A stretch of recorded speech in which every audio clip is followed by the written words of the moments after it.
Bonjour tout le monde, j'espère que vous allez bien. Alors, comme c'est prévu, dans cette vidéo-là, nous allons voir quelques exercices d'application sur la représentation arborescente, des phrases.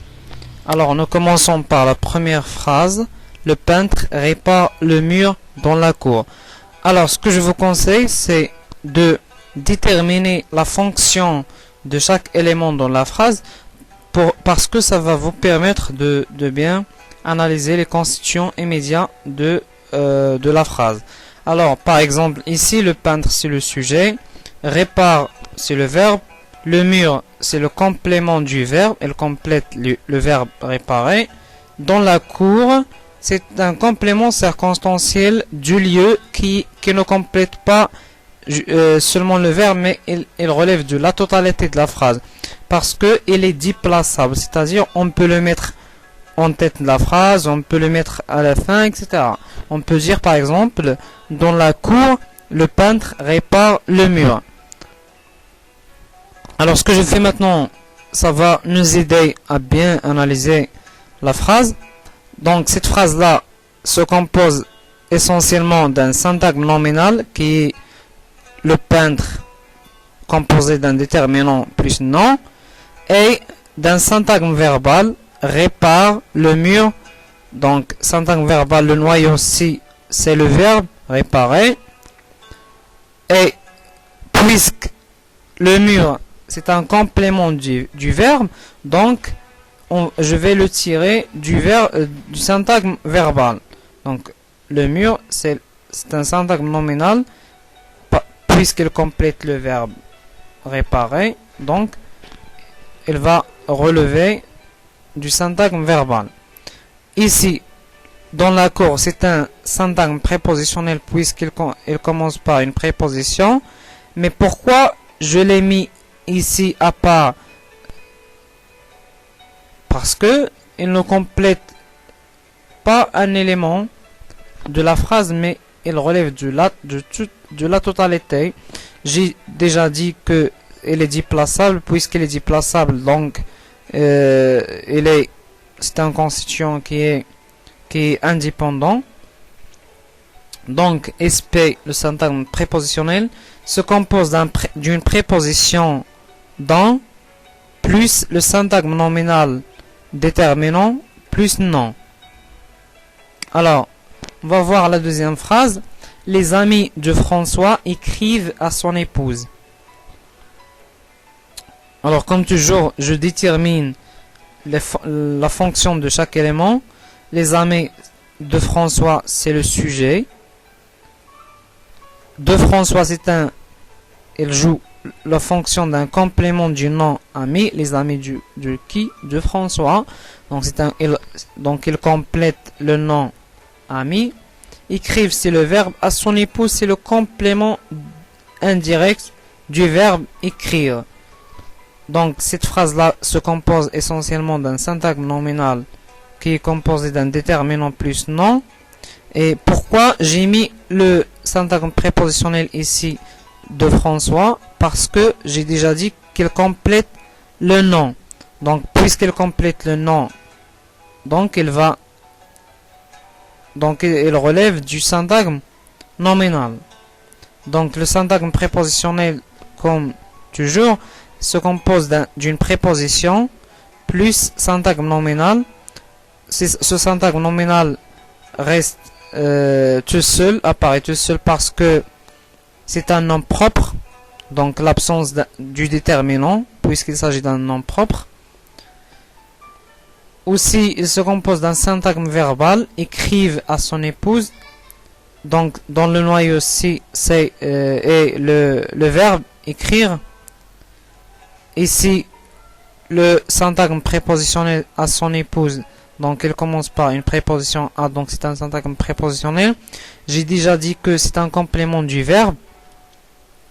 Donc, puisque c'est un complément du verbe écrire, donc on va le tirer du syntagme verbal, puisqu'il complète le verbe. Alors, SP se compose d'une préposition, comme toujours, plus un syntagme nominal déterminant plus non, épouse. Alors j'espère que vous comprenez ce que je dis.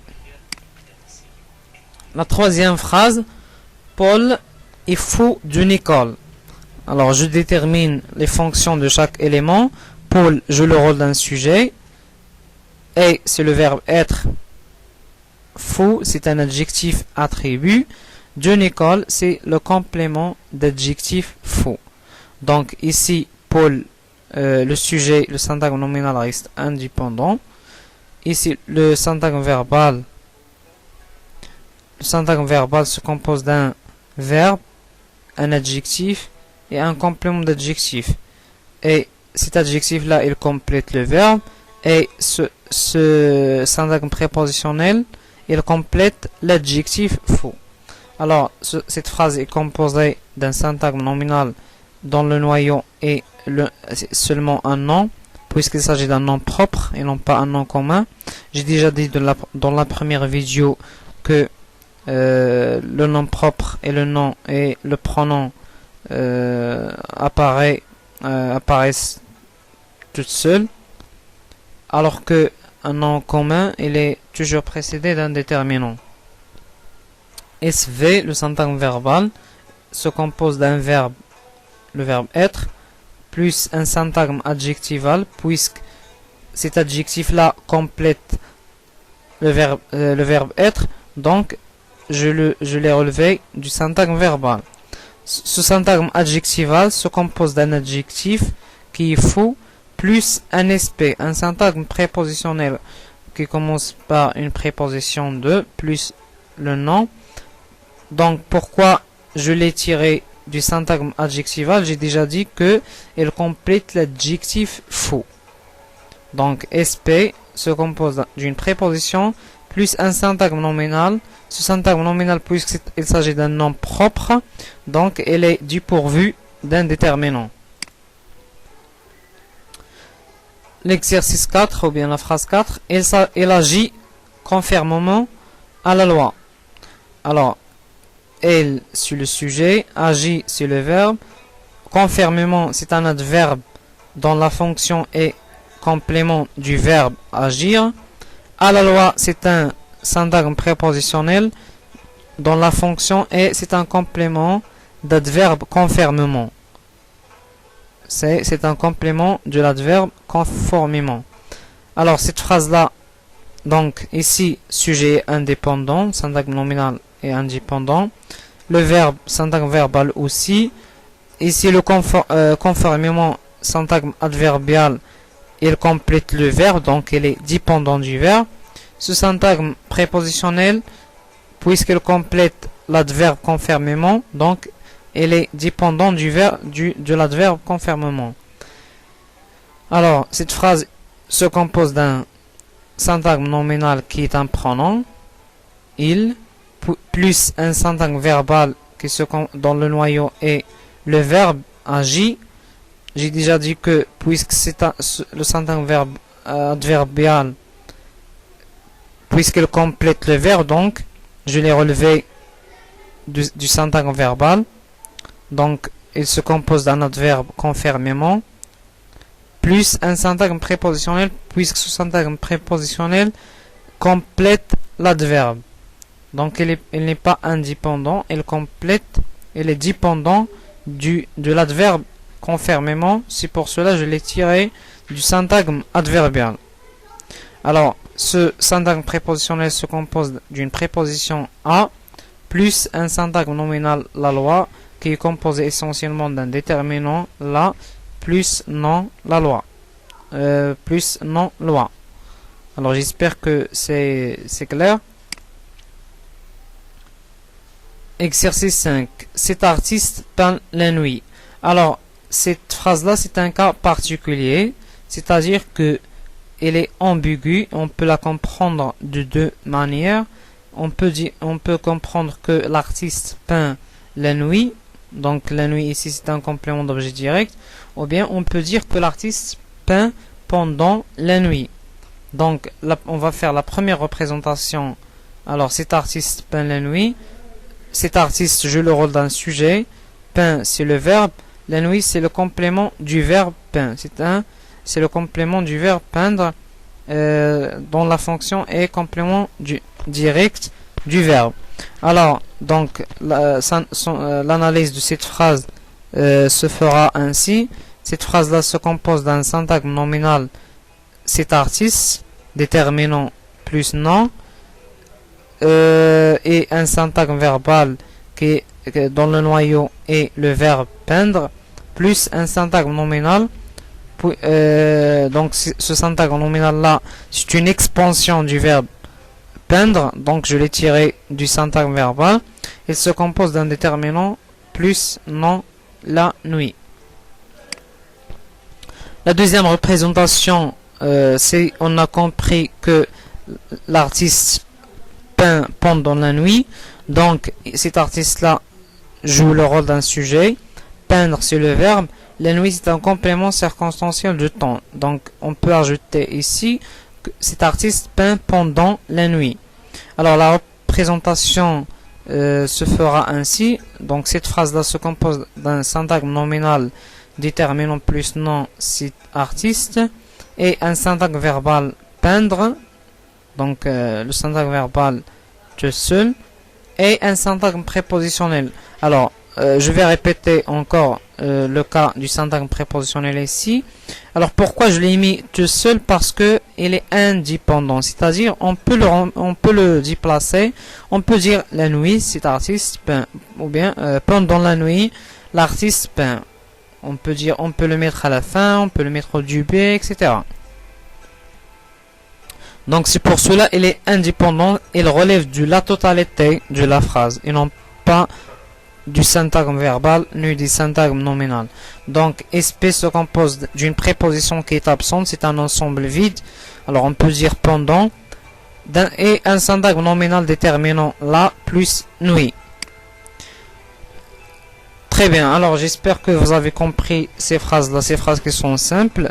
Maintenant, si vous voulez, je peux vous expliquer aussi des phrases globales, c'est-à-dire des phrases qui comprennent l'interrogation, la négation, la passivation, ou bien l'activation, etc. Alors, on va voir un exemple d'une phrase interrogative. Alors, lorsqu'on est devant une phrase globale, ici, on représente toute la totalité de la phrase par le sigma. Ça, c'est un sigma qui est composé d'un type T et des constituants de la phrase. Alors, ici, le type, il y a trois types. Alors, on va voir la modalité, c'est-à-dire est-ce qu'elle est interrogative, ou bien déclarative, ou bien impérative, etc. La voix. Voix, c'est la voix. Est-ce que c'est la voix active ou la voix passive, etc. Et la polarité. Polarité, c'est-à-dire est-ce qu'elle est positive ou bien négative? Est-ce qu'il y a de la négation ou bien c'est une affirmation? Alors, et on met ici ce qu'on a. Alors, puisqu'on a une interrogation, alors cette phrase-là, c'est une phrase interrogative introduite par est-ce que. Concernant la voix, c'est la voix active et non pas passive. Alors cette phrase là n'est pas négative, c'est une phrase positive. Donc la caractéristique de cette phrase, c'est que c'est une phrase interrogative. Puis je garde la phrase telle qu'elle est au début. Pierre apprécie ce livre. Donc cette phrase là se compose d'un syntagme nominal qui est dans le noyau, c'est le nom propre. Elle est dépourvue d'un déterminant puisqu'il s'agit d'un nom propre. Elle est composée d'un syntagme verbal dans le noyau et le verbe apprécier. Ce verbe apprécier précède un syntagme nominal. Ce syntagme nominal là relève du syntagme verbal puisqu'il complète le verbe, c'est le complément direct du verbe. Elle est composée d'un déterminant plus un nom.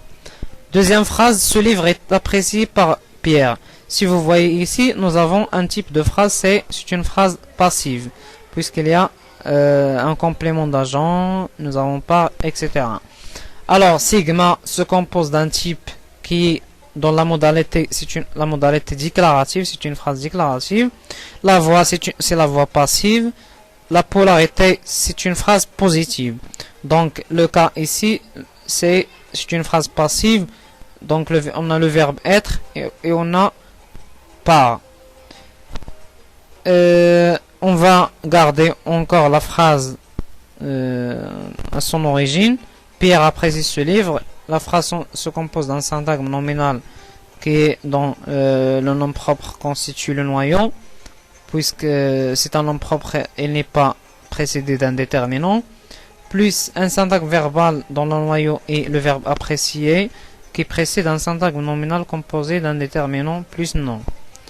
La dernière phrase, c'est Pierre n'apprécie pas ce livre. Si vous constatez ce que vous constatez dans cette phrase, c'est une phrase négative puisqu'il y a l'adverbe de négation ne pas. Alors comment faire pour analyser cette phrase là? Donc sigma se compose d'un type dont la modalité est déclarative, la voix c'est la voix active, polarité c'est une phrase négative et non pas une phrase positive. Donc on met ici l'adverbe ne pas. Alors la phrase se compose à son origine d'un syntagme nominal qui est un nom propre dépourvu d'un déterminant, ensemble vide, plus un syntagme verbal qui est composé d'un verbe apprécié, plus un syntagme nominal déterminant plus nom. J'espère que vous avez bien assimilé la représentation et l'analyse du constituant immédiat de la phrase. Si vous avez encore des questions, n'hésitez pas à les poser dans les commentaires et n'oubliez pas aussi de vous abonner pour que vous puissiez être au courant de toute nouveauté en ce qui concerne soit la morphosyntaxe soit autre chose. Merci pour votre attention.